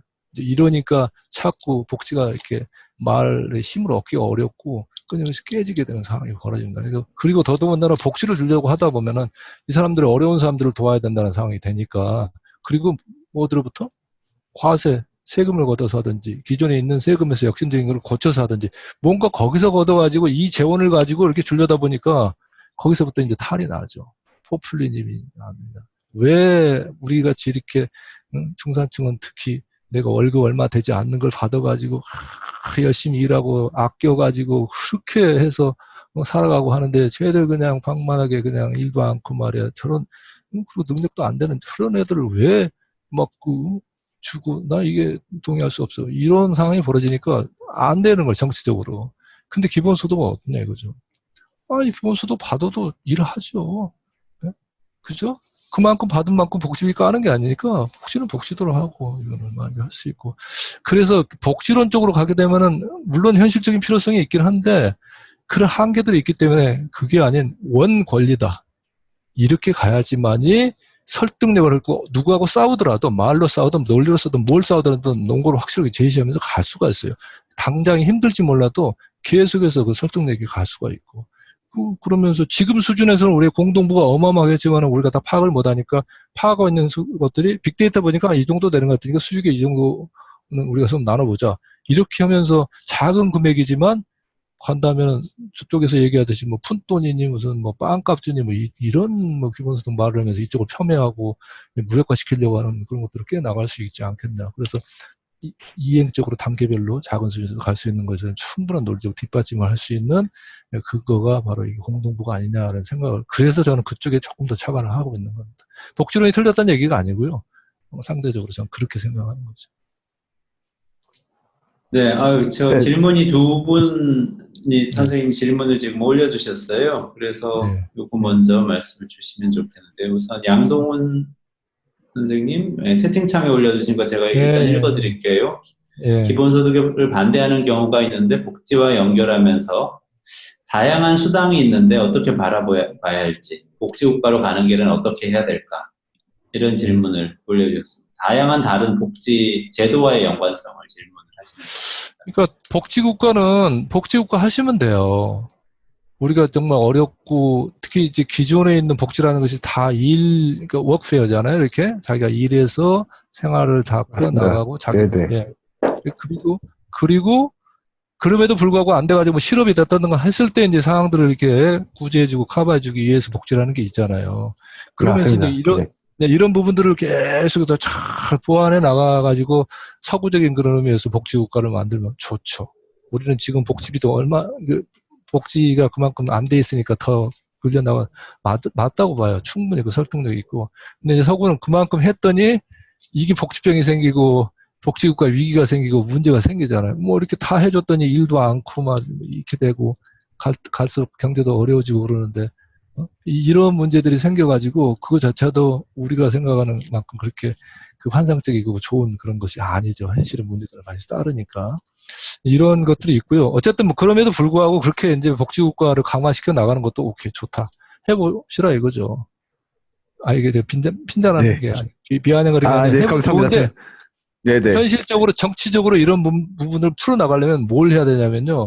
중간에 있는 중산층이라고 할게요. 그냥 중간층에 있는 사람들의 동의를 구하고 해야 돼. 왜 그러냐면 그 사람들이 세금을 내게, 이 복지 어려운 사람들에 있는 사람들의 그 부분을 해결해 주기 위해서 복지를 전체로 늘려주기 위해서 그 사람들이 자기가 갖고 있는 일을 해서 어떤 재산을 통해서 어떤 나오는 그런 수익의 상당 부분을 내야만 돼요. 그러니까 싫은 거예요. 왜 내가 그거를 다 해줘야 되냐. 그러니까 이게 잘 안 돼요. 이게 먹히지가 않습니다. 먹혔으면은 그동안의 복지론 우리 논의를 할 때 다 됐겠죠. 안 되잖아요. 근데 기본소득은 그건 아니죠. 중간층에 있는 분들은 어때요? 그분들이 기본소득을 받잖아요. 맞습니다. 그것만 갖고도 되는 건 아니지만 그래도 기존 이론보다는 훨씬 더 발전되어 있는 형태라 이거죠. 그리고 최소한도로 뭐 소득 계층을 해서 뭐 4분위, 5분위, 6분위, 7분위 이렇게 쭉 해서 그 중간에 있는 분들은 내는 것보다는 받는 게 더 많을 수 있고, 실제 내는 사람들은 저 위에 상층에 있는 사람들이 상당히 많이 부담을 해야 되는 상황이 되겠죠. 어쨌든 이런 방식이고, 또 이렇게 기본소득을 받아도 일을 해가지고 소득을 더 얻어낼 수 있고, 실질적으로 만약에 기본소득 1인당 한 100만 원, 한 3인 가구면 월 300만 원은 살아갈 수도 있겠죠. 근데 만약에 그 정도 이상을 안 주고서 이것만 받고 너 안고 생활할 수 있으면 할 사람이 얼마나 되겠어요. 그죠? 지금도 살기 힘드니까 더 일하려고도 하기도 하고. 그러니까 그런 그냥 대략 그냥 다 이렇게 간단하게 그냥 비교만 해봤어도 충분히 기본소득이 낮고, 지금 복지국가론을 얘기하는 부분에서 각종 수당들 이런 부분도 늘리려고 커버해주고 뭐 이렇게 해나가는 거 뭐 좋은데, 거기에 따르는 그런 복지병적인 복지가 안고 있는 그런 문제들, 또 행정비용들 뭐 등등등 것들이 지금 다 문제로 제시되고 있잖아요. 거기에 비해서 기본소득은 그런 부분은 충분히 발생 안 시키면서 갈 수 있고, 그래서 저는 그런 면에서 할 수 있고, 특히나 기존 복지를 강화한다는 것이 갖고 있는 저항들, 이거 돌파해내기는 더 어려울 거라고 보고요. 기본소득이 오히려 더 정치적으로 상황에 따라서는 더 수월하게 갈 수 있는 충분히 내적인 그런 강점을 갖고 있다라고 말씀드리고 싶습니다. 네, 감사합니다. 감사합니다. 네네, 감사합니다. 감사합니다. 지금 세 분이 또 지금 채팅창에 질문 주셨어요. 유 박사님 지금 채팅창 보실 수 있으세요? 예, 여기 네, 글 올리는 일단 거, 글 올리신 분 현광원 세 분. 단장님. 네, 아니요, 저 현광원 제가 선생님이 채팅창을 아니고요. 클릭을 해야 되나요? 네, 아니. 네, 그 아래쪽에 채팅이라고 돼 있는 예. 거를 누르시면 나오는데요. 와, 이게 글이 많네요. 일단 양도구님까지는 소화를 하셨고요. 그 다음에 예. 지인님, JIN님이 기본소득과 사회적 경제 연관성 및 연계 방안 질문하셨고요. 그 다음에 남은선 의원님, 경기도 도의원님 들어오셨는데요. 예. 그 농민 기본소득 조례 해당 상임위에 계시고요. 경노위에 계시고 취지는 동의하지만 타 직업군과의 형평성 문제 제기하는 분들이 농민 기본소득에 대해서 많이 있으신데 거기에 대해서 어떤 의견을 갖고 계신지. 일단 먼저 다른 건 두고 우선 기억나는 대로 말씀을 먼저 드릴게요. 하나는 사회적 경제하고 연관인데요. 이게 지금 제가 쓴 게 아니라 이제 같이 이렇게 쓴 책을 제가 대표 저자로 했던 그 기본소득 책이 엄청 두꺼운 책이 있는데 거기 한 챕터가 사회적 경제하고 기본소득 연관성을 썼어요. 저는 이제 사회 공동체의 가치가 얼마인가를 측정하는 부분을 주로 썼고 우리 강현철 경기도 교수님이 사회적 경제 일반적인 얘기를 쓰셨는데 이 사회적 경제 한번 보십시오. 이 사회적 경제라는 게 뭐예요? 사회적 관계를 전제를 하잖아요. 그죠? 사회적 관계라는 거. 우리 공동체의 사람들. 그리고 이런 걸 통해서 사회적으로 가치 있는 거, 공익적으로 가치 있는 거를 뭔가 생산해내고 창출해내는 그런 영역이죠. 그래서 이런 영역도 기존의 시장 경제가 잘 다루지 못했던 비시장 경제라고 완전히 할 수는 없지만 거기에 가까운 영역들인 거예요. 그동안. 근데 분명히 우리 삶의 빙산에 있어서 치면은 일각이 아니라 밑에서 엄청난 가치를 창출해가지고 우리 삶을 이렇게 도와주고 그런 영역인데도 불구하고 제대로 대가를 지불받지 못하고 그냥 갖다 쓰임만 있고 뭐 이런 영역인데 이거를 그래도 키워야지만이 사회 전체가 좋아진다는 얘기 아니겠어요? 자, 그렇다면은 이 사회적 경제 영역은 말씀드렸듯이 기본소득하고 연관이 될 수밖에 없지 않을까요?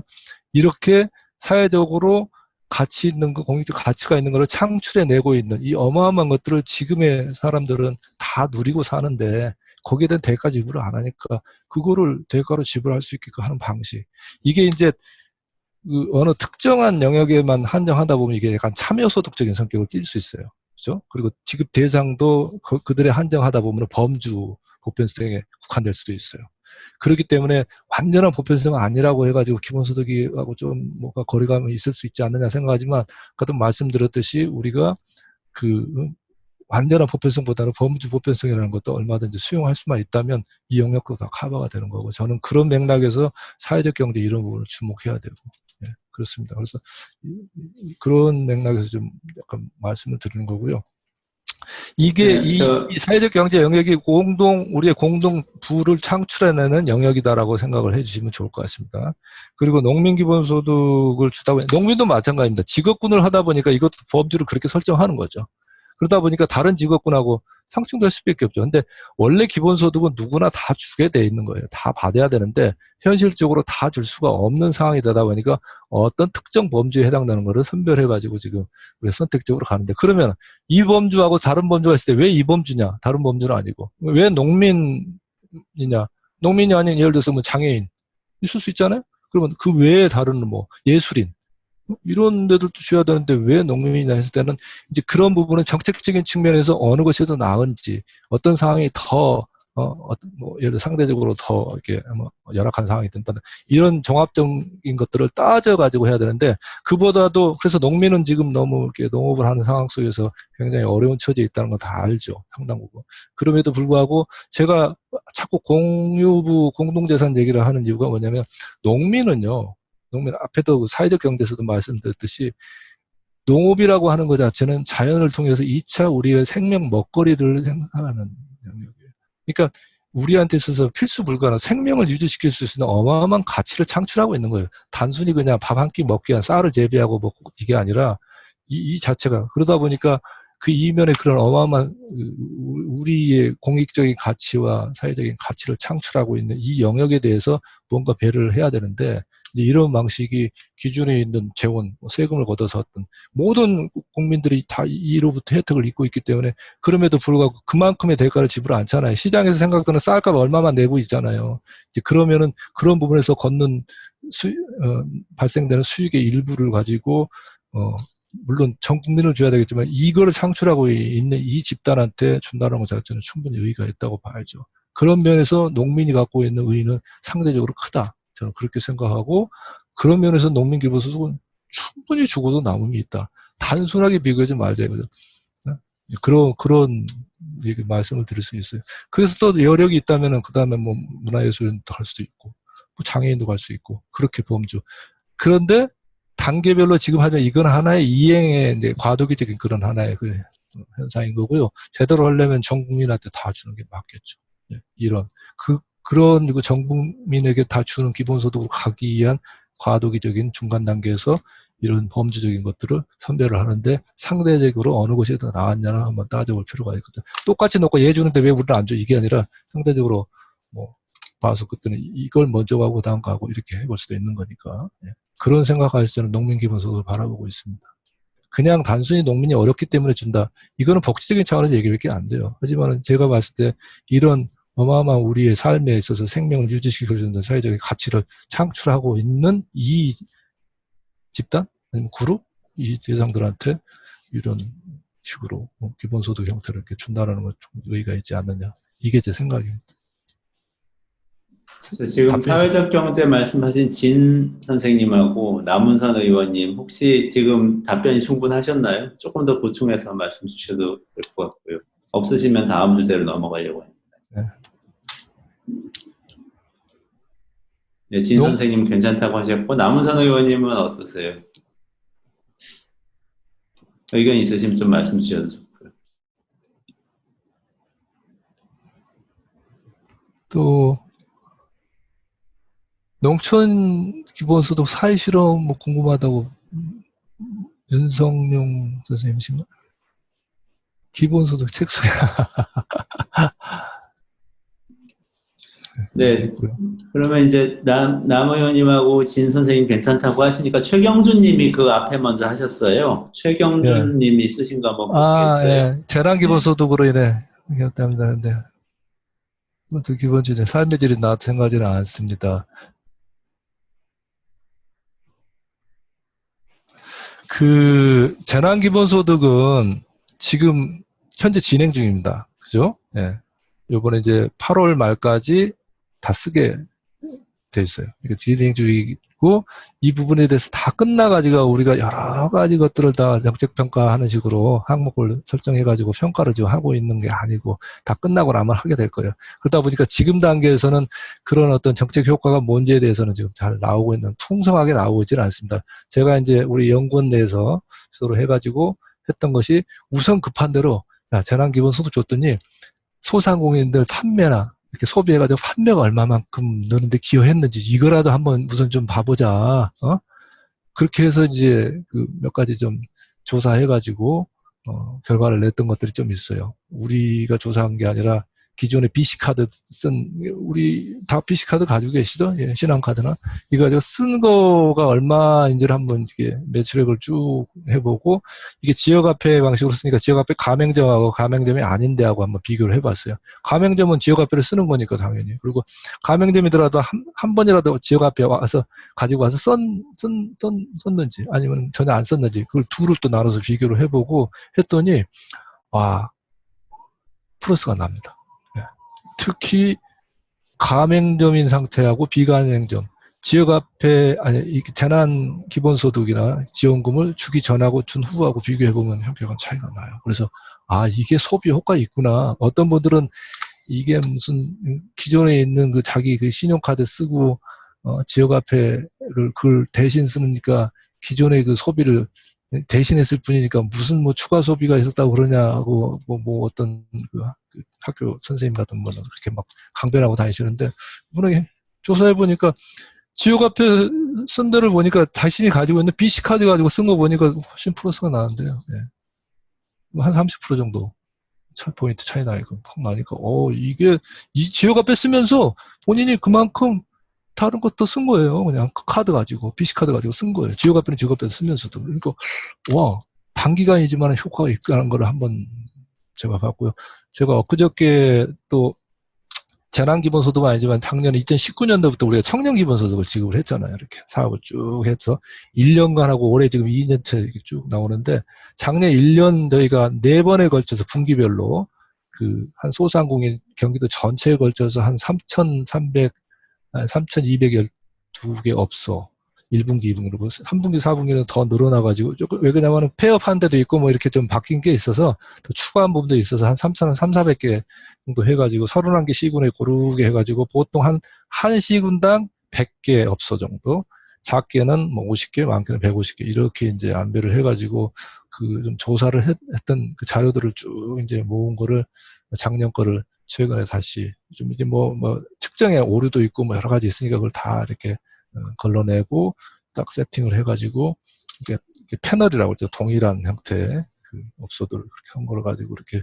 비교해서 저희가 이제 한번 내봤더니, 계량 경제학적인 기법을 통해 가지고 했더니 지역화폐가 1% 만일에 어느 한 업소에서 증가를 했잖아요. 지역화폐를 통해 가지고 매출이 1% 증가했다 치자고요.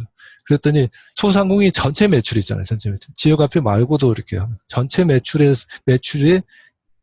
0.5% 증가. 그러니까 한 50% 정도가 증가하는 그런 영향을 주었더라고요. 그러니까 1%만으로 지역화폐가 늘면은 전체 매출은 한 0.5%. 그러니까 이렇게 놓고 분명히 풀어 쓰고 주는구나.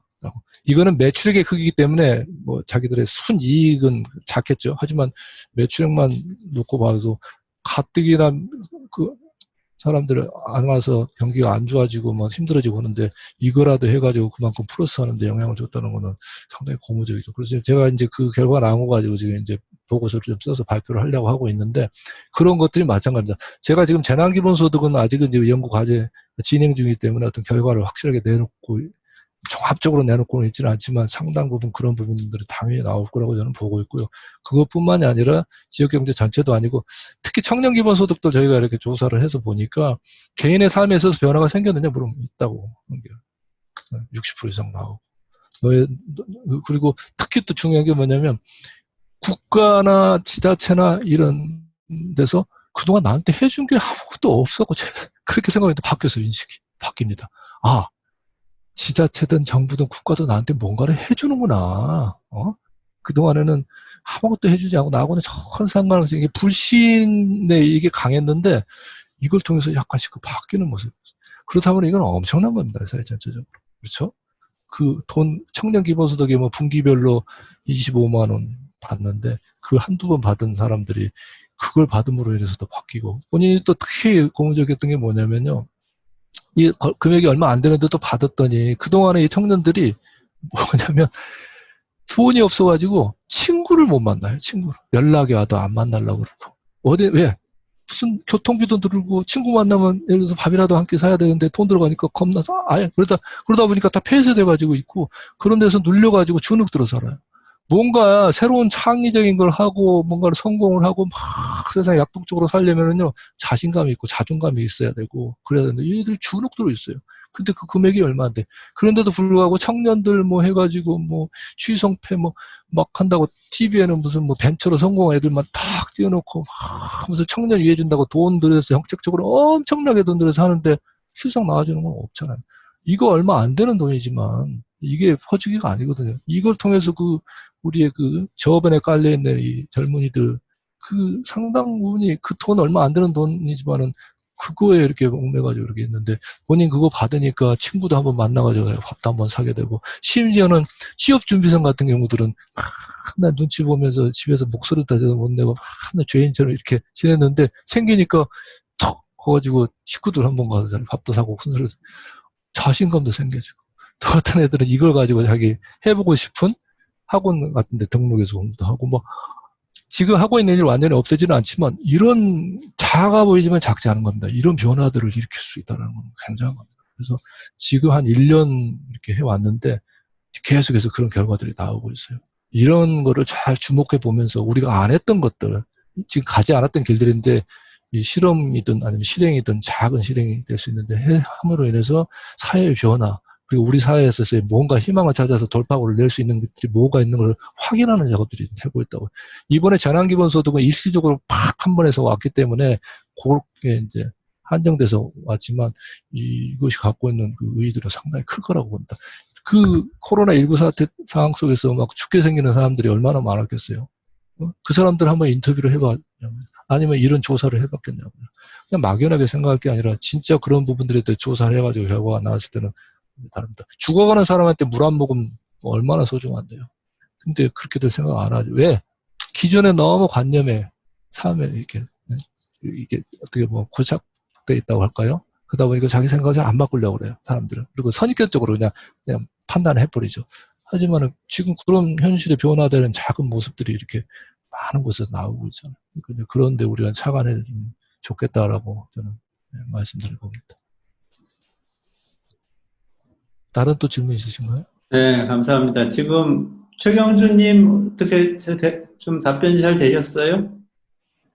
괜찮으시면 윤성홍님이 지금 2개 질문을 남겨주셨는데요. 경기도 농촌기본소득 사회실험 내용을 좀 설명해 달라는 것 하나고, 그 다음에 전체 경기도민에게 기본소득 다 지급하는 사업에 대한 로드맵이나 방안을 구상해 본 적이 있냐. 요 2가지 질문을. 먼저 첫 번째, 농촌 기본소득 사회 실험은 지금 현재 연구가 진행 중입니다. 그러니까 아직 지금 실험을 지금 하는 게 아니고 실험을 하기 위한 디자인을 하기 위한 예비적인 성격의 연구들을 좀 하고 있어요.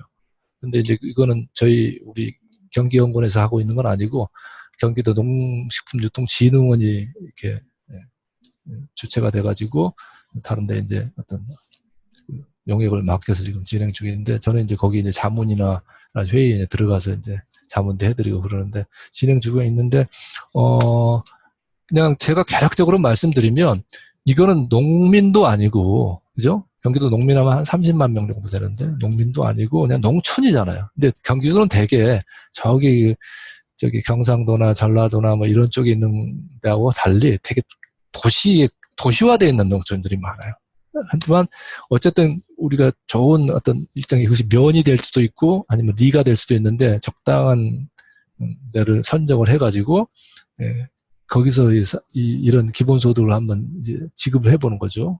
적정한 금액을 가지고 지급을 해봤을 때 사람들이 어떤 변화가 생기는지 이런 것들을 이제 한번 보려고 하는 거죠. 그래서 그런 보기 위한 여러 가지 정책 지표들 우리가 측정해야 될 것들을 다 설정하는 것도 있고 지금 비교를 해야 되잖아요. 한 군데만 할 수가 없으니까 그러면 비슷한 조건을 맞춰야 되니까 이런 것들도 다 같이 어떤 구성 요소가 연령별로 아니면 직업별로 뭐 여러 가지 그런 면에서 어떻게 둘을 비교하는 게 좋을지 이렇게 설정도 해야 되고 또 경우에 따라서는 요거 설정 잘못하면 옆에 있는 데들은 막 갈등 나요. 분쟁 나죠. 누구는 받는데 왜 나는 안 주고 막 이러면 이제 안 되니까 그런 면들도 잘 고려를 해가지고 선정하려고 하고 있습니다. 그래서 지금 지역 선정하는 문제, 그 다음에 금액을 얼마만큼 주는 것이 적당할 것인지 또 그 대상을 하는데 새로운 사람도 막 들어올 수도 있잖아요. 따라서 그러면 이 사람들 다 포함해서 할 것인지 아니면은 기존에 있는 사람만 가지고 할 것인지 뭐 농촌이라고 그러니까 그래도 농촌적 특성을 갖고 있는 데가 어딘지 뭐 등등등 다 고려를 해가지고 지금 디자인을 하고 있는 상태고요.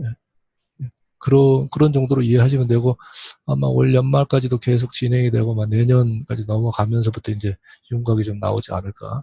설령 어떤 초안적인 윤곽이 나온다 하더라도 많은 의견들을 받아서 수정도 하고 그래야 될 거라고 보니까 그렇게 간단한 일은 아니다. 근데 경기도가 지금까지는 그냥 다 실행하는 식으로 우리 이재명 지사님이 하셨는데 그래도 사회실험이라는 걸 한번 채택해 보겠다고 하는 발상 자체도 열려 있는 거 아닌가요? 네, 저는 그렇게 생각해 봅니다.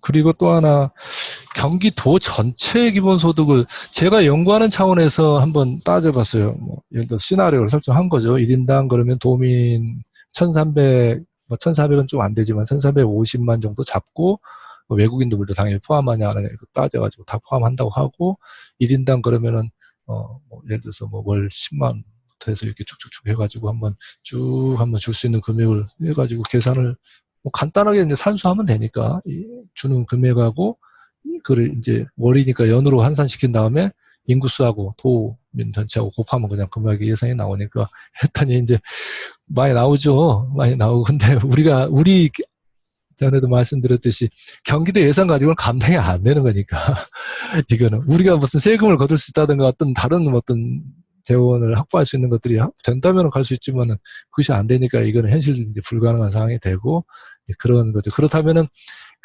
우리가 주어진 예산 내에서 그래도 해볼 만한 수준이 어디겠는가라고 이제 막 다 이렇게 따져도 보고 막 했던 게 일부는 제가 쓴 게 아니라 제가 대표 제자로 했던 그 모두의 경제적 자유를 위한 기본소득이라는 부분에 경기도의 기본소득 모형 해가지고 한 챕터를 좀 담았습니다. 근데 풍성하게 담을 수는 없었고 대부분이 이제 연령을 가지고 하는 수밖에 없더라고요. 예. 이렇게 되면은 뭐 그 안에서 차별할 수는 없으니까 한 연령층으로 한다든가 뭐 24세 청년하면 25세 넓혀보면 어떨까 이렇게 하고 아니면은 뭐 다른 연령층을 가지고 이렇게 하면 어떨까 가능한 조합은 어떤 것일까 이런 것들을 찾아가는 것들을 이제 보인다는 정도 말씀드리고요. 현실적으로 우리가 주어진 재정이나 예산 가지고는 이것은 실행하기는 어렵다. 하지만 검토는 해봤다 말씀드리고 어차피 하려면 이렇게 전 국민 단위에서 이제 가는 방식이라면은 그때는 이제 도 뭐 이렇게 할 게 아니라 그냥 전 국민 단위로 하고 그 전 국민 전체에 다 하는 것이 곤란하다 그러면 거기서 어떤 범주를 설정하면서 가는 것도 하나의 이행 과정 속에서의 하는 방편이 아니겠느냐라는 게 제 생각입니다. 그럼 윤성욱님이 추가 질문 2개 또 주셨는데요. 요거는 아까 단순한 건데 정책 실험에 대해서 이렇게 우리가 다 이해도가 똑같지 않으니까요. 경기도 내 기본소득 지급한 농촌과 지급하지 않은 농촌을 비교하는 실험이냐? 요 질문 하나 해주셨어요. 예, 경기도 내에 일단은 이제 그것도 포함한다고 보셔야죠. 경기도의 농촌에 해당되는 부분이 있고 비농촌 이렇게 비교할 수 있고 농촌이면서도 불구하고 조금 또 다른 부분이 있을 수 있잖아요. 예. 그리고 경기도 내에 있는 곳을 한 곳과 경기도 외에 있는 곳을 설정해서 비교해 볼 수도 있고 지금 아직 열려 있습니다. 우리가 여러 가지 것들을 다 고려하고 있다라고만 이해를 해주시면 될 것 같습니다. 네, 그리고 또 하나는 저도 이걸 생각을 해봤는데요. 경기도 기본소득 전체 지급하는 거를 정책 실험, 그거 자체를 사회 실험으로 볼 수도 있지 않냐. 그래서 그거를 중앙정부에 건의해가지고 좀 예. 연구 작업을 해보면 어떠냐, 이런 얘기를. 예. 그 말씀을 좀 첨언으로 드리고 싶은 게 뭐냐면, 경기도는 성남시에서 지금 작지만 했잖아요. 그리고 이제 성남시장이셨던 우리 이재명 지금 현 지사님께서 도지사가 되니까 그대로 받아가지고 청년 기본소득을 했단 말이죠. 그러니까 성남에서 했던 것도 실험은 아니죠. 하지만 또 어떻게 보면 이제 파일럿이라고 해서 실험을 볼 수 있는데, 그런 방식의 논리를 그대로 적용해서 경기도가 하고 있는 것 자체는 실행이긴 한데, 그것도 하나의 실험이라고 보고, 이걸 가지고 해서 나오는 결과를 놓고 국가 전체 차원에서 하는 것에 대해서 제안을 하는, 뭐 이것도 충분히 의미가 있는 거죠. 그래서 우리 경기도가 하고 있는 청년 기본소득 사업도 계속 사업이긴 하지만, 지금 보건복지부, 그렇게 사회복보장위원회라는 데서 승인을 해줘야 돼요. 그렇게 해서 받아서 한 사업인데, 거기서 조건이 뭐냐면, 일단 1년 정도 해보고 난 결과를 놓고, 자기들이 이거를 계속 사업으로 승인해줄지 아니면 판단하겠다고 한 거거든요. 그러니까 뭐냐면, 경기도가 지금 하고 있는 그 청년 기본소득이라는 작은 것조차도 중앙 차원에서는 실험으로 보고 그 결과가 어떻게 되는 건지를 한번 보고자 하는 거죠. 정책 효과가. 그래서 제가 지금 청년 기본소득에 대한 정책 효과 보고서를 냈고 올해 또 한 것들에 대해서 이제 결과를 내서 중앙에서 설정하고 있는 그런 지표들에 해당되는 것들을 맞춰보려고 하고 있기 때문에 만일에 경기도 전체에 대해서 만일 하는 것도 똑같은 방식으로 그렇게 한다면 그것이 하나의 실험이 돼서 국가 차원에서 진짜 한번 해볼 수 있는 좋은 잣대도 될 수 있지 않겠나 생각합니다. 만약에 국가가 그렇게만 판단해 주신다면 저희야 뭐 땡큐죠. 네. 어떻게 보면 경기도라는 게 1350만 되는 인구가 한 나라입니다. 전 세계적으로 놓고 보면. 이거는 한 나라를 놓고 실험하는 거나 뭐 차이가 없죠. 지금 뭐 알래스카가 주지만 한 75만 원 정도밖에 안 되잖아요. 그러니까 뭐 경기도에 대하면 하나의 조금 대규모의 시에 해당되는 정도밖에 안 되니까 같이 비교하기에는 규모가 훨씬 차이가 나는데, 만일에 경기도가 그렇게 해서 어떤 성공적 사례를 보이고 나오면 이거는 우리나라 국가 전체 차원에서만이 아니라 전 세계적인 차원에서도 어마어마한 의미가 있는 그런 것이 되지 않을까도 생각해 봅니다. 실제 그렇게 국가가 인정을 해서 그렇게 우리한테 실험을 하라고 하든 안 하든 상관없이 지금 경기도를 지금 하고 있는 거니까, 이게 하고 있는 결과들이 만일에 좋은 어떤 평가에 해당되는 결과들이 나온다고 그러면, 그런 평가를 얻어낼 수만 있다면은 그건 뭐 더 얘기 안 해도 뭐 되는 거죠. 네, 이상입니다. 네, 감사합니다. 일단 채팅창에 남겨주신 질문은 다 답변을 해주셨는데 지금 뭐 네. 추가로 질문이 있으시거나 의견 있으신 분 계세요? 네, 지금 추가 질문 나오지 않고 있으니까요. 제 생각에 이제 5분 남았으니까 좀 정리를 슬슬 하면 좋을 것 같은데요. 네. 단장님, 오늘 이렇게 말씀 나누면서 좀 정리하실 말씀 있으시면 좀 부탁드립니다. 정리. 저는 그 기본소득이, 처음에는 기본소득을 우습게 알았습니다. 솔직히 고백을 하면.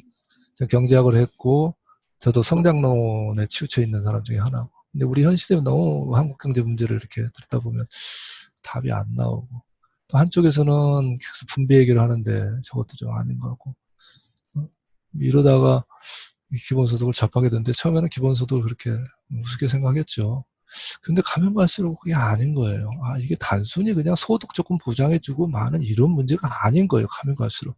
제가 이제 책도 보고 공부도 하고 여러 가지 이쪽 분야에 계시는 분들 말씀도 들어보고 생각해 보니까, 와, 이 안에는 뭐 좌도 있고 우도 있고 뭐 다 있는 거예요, 다. 그래서 이게 한 사회를 완전히 그냥 새로운 세상으로 바꿔나갈 수 있는 그런 거를 제시하고 있는 한 단초가 아닐까라는 생각이 드니까, 제가 이제 가슴에서 이제 막 이게 약간 뜨거워지기 시작하고, 막 그래서 불이 번쩍 나기 시작하면서, 이거는 한번 연구를 해봐야 되겠구나. 파고들면 들수록 흥미로워지고. 그래서 그럼에도 불구하고 많은 오해들이 살 수 있는, 너무 주제가 방대하고 너무 포괄적이다 보니까 굉장히 많은 오해와, 특히 뭐 기존 기본소득 론 내에서의 뭐 쟁점이나 논쟁뿐만이 아니라 그게 있고, 그래서 저는 이제 내가 오해하고 있는 것들은 뭘까? 내가 지금 뭘 잘못 알고 있을까? 내 지식은 뭐 어느 정도 수준일까? 막 이런 고민을 하면서 왔는데, 아직도 뭐 그냥 일천한 수준에서 머물고는 있죠. 하지만 그럼에도 불구하고 이 길 속에서 앞으로 10년 아니면은 더 나가서 50년 아니면 100년 뒤에 우리 사회, 저는 그때 되면 이 기본소득이라는 것이 어마어마한 위치를 차지할 거라고 봐요.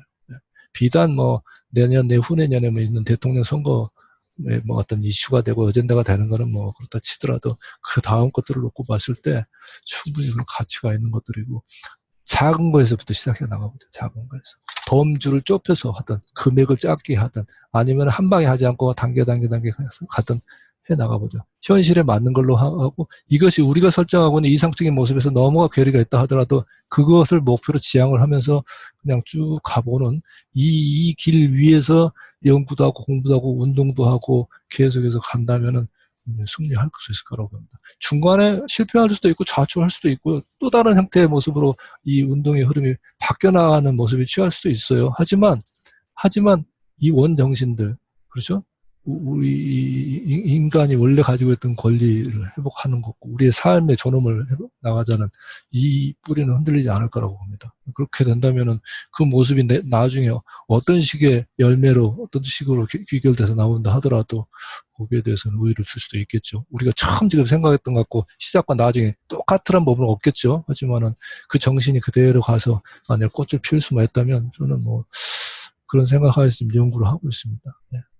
여러분들도 여기 그런 저랑 비슷한 그런 결하에서 이 관심을 가져주시고 또 그러고 계시지 않는가 생각합니다. 서로 디테일한 부분에서 생각들이 다를 수도 있고 쟁점에서 선호도 다를 수 있지만 큰 차원에서 이렇게 보신다면은 같이 한번 만들어보는 세상 아닐까 생각해 봅니다. 아이고, 감사합니다. 이 멋진 마무리 멘트를 해주시네요. 네, 오늘 저는 뭐 하여튼 조금씩이라도 해보자. 이게 예, 제일 이 중요한 키워드인 것 같습니다. 그리고 이제 예, 경기도가 쭉 그동안 하시는 거 보면서 네, 예, 예전에는 이게 논리적으로 뭔가 잘 꿰맞춰진 게 좋은 정책이라고 그랬는데 이제는 해보는 게 중요한 것 같아요. 예, 해본 다음에 계속 고쳐나가는 게 좋은 정책 예, 만드는 방법이 아닌가 싶은 생각이 들고요. 예, 그런 의미에서 아주 잘 들었습니다.